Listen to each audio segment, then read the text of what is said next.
Hey guys, today I'm reacting to Bike Lanes Have a Deadly Design Flaw by Cheddar. So let's get into it. Should be interesting, and if you could like this video and subscribe, that would really help out. And just to be clear, I am an advocate, oh not really an advocate, I do prefer walkable cities and bike lanes and such over cars, because I'm not the biggest fan of cars because I feel like they can, I guess, ruin a city, because you're not meant for cities, it's meant for the rural areas, you know? It's way easier and way nicer to drive in a rural area than in a city. So cities should be about walking and biking and public transportation. Yeah, cities are for people. Cities and streets are for people, not cars. Yeah. So let's get into the video. Are great. If they're designed, Okay. bike lanes are great. Yeah. If they're designed and used correctly. Exactly. You need protected bike lanes, obviously. Can't just have these because it's a bit dangerous, and they need to be wide enough for the people as well. They provide safe avenues of Like these are nice, yeah. travel for ever-increasing numbers of cyclists. And there are a lot of them. With more and more riders on the road, it has brought to light that while bike lanes are substantially safer for bikers than sharing a road with vehicles, Absolutely, yeah. they still aren't perfect. And one flaw in particular can often It's better to have it than to not, of course, though. be fatal. And way cheaper to maintain. And, the people who ride bikes, they also pay taxes, so they deserve infrastructure as well. Have you ever biked on a road with no bike lane? Like Yep. this one? Or this? It can be intimidating and extremely dangerous, even if you are taking all of the appropriate safety precautions. Cars, trucks, and buses zip by at furious speed, Giant hunks of metal that can just kill you in an instant. Pretty scary, man. sometimes coming within feet of cyclists along the road. That's why bike lanes are a critical safety measure for any street. A 2012 study published in the American Journal of Public Health found that bike lanes cut injury risk by 50%, and dedicated or protected bike lanes cut injury risk by 90%. These lanes Yeah, help protect 90% protected bike lanes. riders and save lives, and they are more important than ever as global cycling numbers continue to increase. I actually like bike only and walking only areas and lanes because you don't get the smog and pollution of the car next to you. So it's actually even nicer to ride. I'll walk in these areas. City planners have 4 options when it comes to bike lane design. Mixed traffic bike lanes, or sharrows, are regular streets on which bikes are permitted to mix with cars. They are marked with a painted image of a bicycle, indicating where people should preferably cycle. Even without the markings, almost every street qualifies under this category. Unprotected bike lanes are a bit better. Here, lines I wouldn't say almost every street, I would say highways really don't. separate a portion of the street designated for bicycle use only. In some limited instances, those work okay, but the problem there is that there's not real physical separation, and a lot of times people driving either don't understand or don't heed those bikeways, and they don't feel safe for people biking. Next, we have protected bikeways. Amazing. These are amazing. segments of roads that are exclusively for bikes and are physically separated from flowing traffic. The most common form is an on-street bike lane placed between the curb and a row of parked cars. Those are really what's needed, especially on busier roads and a lot of the streets that you see in cities. Finally, we have bike paths that are separated completely from the This is the best one, I think. street Bike paths. and used specifically for riding. New York's This is Hudson the best River one. Greenway and Central Park Loop fall under this category. In most cities, those are hard to come by, but you'll find them in parks and sometimes along old railway beds or even along active rail lines. Sometimes you'll have those types of paths. But even our most thought-out bike lanes can still bring unavoidable dangers. One of the most common is called dooring. Oh, dooring is fucking terrible. This occurs Oof. when a rider is traveling in a bike lane and a parked vehicle opens its door without checking for incoming cyclists. Absolutely terrible. If you know someone who's an occasional rider, chances are something like this has happened to them or someone they know.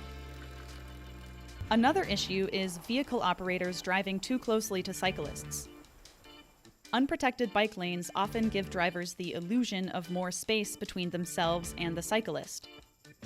But one of the main problems, and the most challenging for planners, is the infamous right hook crash. Cyclists in bike lanes approaching intersections have the right of way to proceed through the light if green.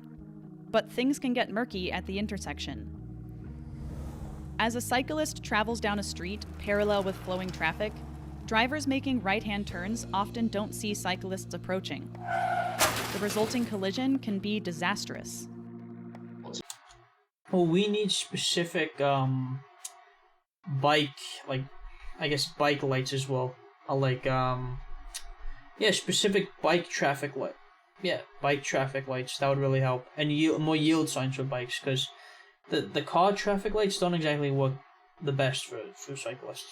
Especially it happens a lot with large trucks and bigger vehicles because there's blind spots and they have a different sort of turning radius. So here in New Orleans, we've certainly seen a handful of really tragic occasions where people were killed while biking because of the right hook.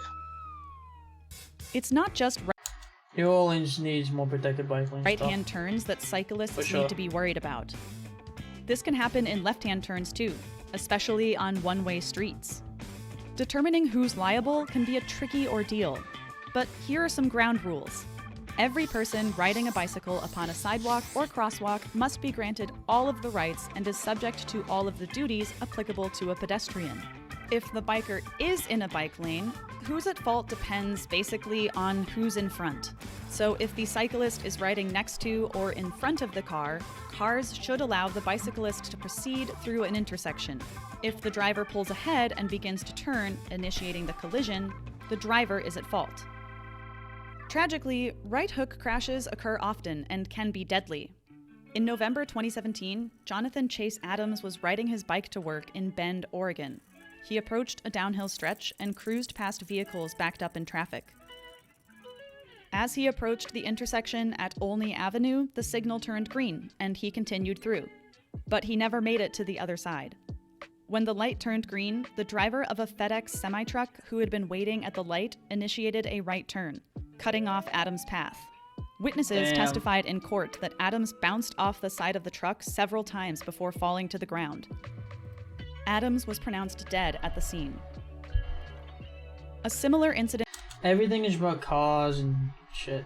Like, it's about these big vehicles and nothing really, like...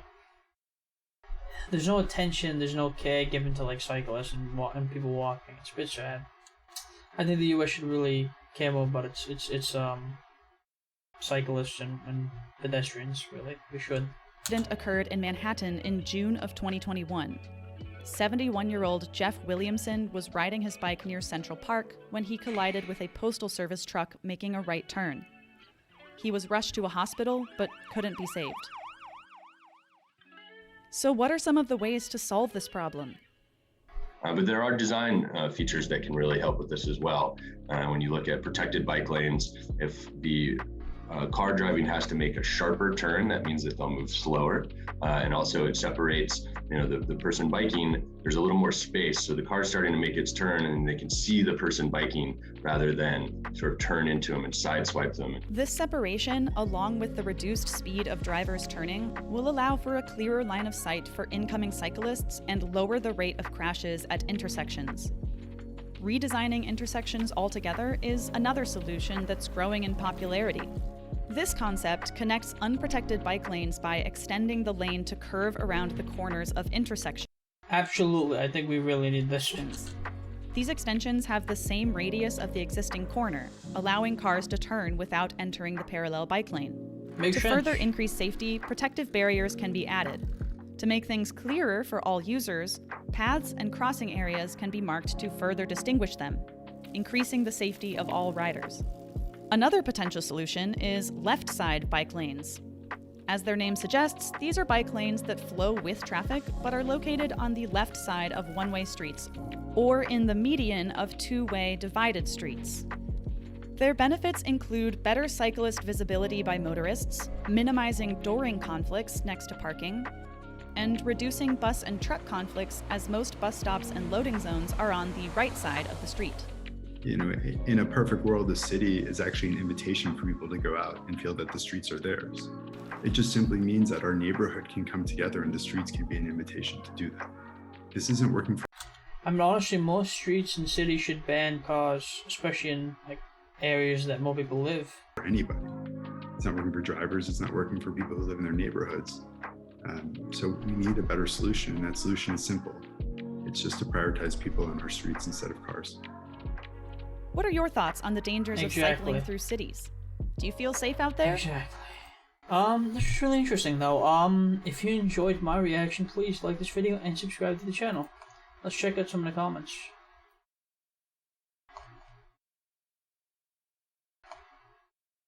This video is obviously a very entry-level discussion for total noobs, but it's frustrating to see how unsophisticated the conversation around bicycle infrastructure is in America. Like, this is the first time anybody has ever thought of this stuff. Painted lines should never be used. There's a reason I call them painted bicycle gutters. It should also have been mentioned that research has shown sharrows are more dangerous than nothing because they give novice cyclists a false sense of security. Also, the fact that anybody would post center running bicycle paths is insane. This is a perfect example of car-centric traffic engineering, applying solutions with the total ignorance that people actually cycle. Should sidewalks be in the center of the road too? These are solved problems. Planners can buy the Crow manual in English and it's all spelled out in there. There's literally nothing to discover or research in this area. Crashes like a right hook are almost totally eliminated in modern Dutch street design. There are still instances of old and insufficient infrastructure in the Netherlands, but these are being replaced as roads are redesigned. This takes time, which is why it's so important to get the standards correct now, as the design will be in place for a long time. The fact that US planners and engineers are still testing broken designs that will be in place for decades is getting people killed. Yeah, use was already there, honestly. Yeah, I was just thinking to myself, god damn, this is a weak video. Not Just Bikes is so much better at this. The title should be American bike lanes have a deadly design flaw. So do Canadians. And a lot of other countries.